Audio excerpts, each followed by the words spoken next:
BTS. মানুষ কেন এত পাগল বিটিএস নিয়ে? ইন্টারনেটে গেলেই I purple you, purple heart emoji, আর তুমি যদি বিটিএস সম্পর্কে নেগেটিভ কিছু কমেন্ট করেছো, ব্যাস বিটিএস আর্মি গুলো খেপে যায়।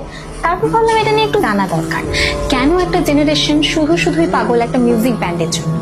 তারপর ইন্টারনেট ঘেটে আমি বিটিএস সম্পর্কে এমন কিছু ফ্যাক্ট জানলাম যেটা তোমাদেরও জানা দরকার ট্রোল করার আগে। আমরা যদি ভারতের দিকেই তাকাই, তোমরা বিটিএস আর্মিদের ডেডিকেশন দেখলে অবাক হয়ে যাবে। আসামের বন্যা হোক বা কোনো ন্যাশনাল ক্রাইসিস, এই ফ্যানরাই বিটিএস এর নামে লাখ লাখ টাকার ফান্ড রেজ করে ফেলেছিল।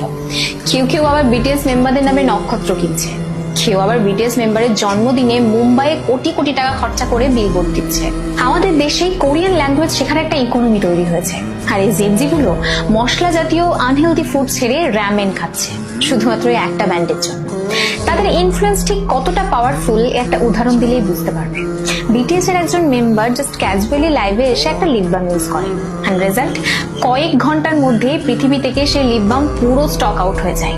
তারা যে সমস্ত জায়গায় তাদের মিউজিক ভিডিওগুলো শুট করে, সেই সমস্ত জায়গায় প্রায় লাখ লাখ টুরিস্ট ঘুরতে আসে শুধুমাত্র সেই জায়গাটা দেখার জন্য। এটাই বলে গ্লোবাল সফট পাওয়ার। অনেকে হয়তো এটাকে পাগলামি বলবে, কিন্তু কখনো ভেবে দেখেছো যেখানে পপ মিউজিক মানেই ছিল গ্ল্যামার, সেখানে বিটিএস কথা বলে সেলফ লাভ এবং মেন্টাল হেলথ নিয়ে। একটা দেউলিয়া প্রায় কোম্পানি থেকে উঠে এসে হোয়াইট হাউসে স্পিচ দেওয়া, এই স্ট্রাগলটাই জেনজিকে মোটিভেট করে। তারা তাদের ফ্যানদের বা আর্মিদের সাথে এমন একটা রিলেশনশিপ তৈরি করেছে যেটা বর্তমানে লোনলি জেনারেশনের কাছে বিশাল বড় একটা সাপোর্ট সিস্টেম। আসলে আমি বুঝি না আমাদের দেশে কেন তাদেরকে নিয়ে সস্তা জোকস এবং ট্রোল করা হয়। কারণ কঠোর পরিশ্রম এবং ট্যালেন্টকে সম্মান করতে জানলে হয়তো আমরাও অনেক দূরে এগিয়ে যেতাম।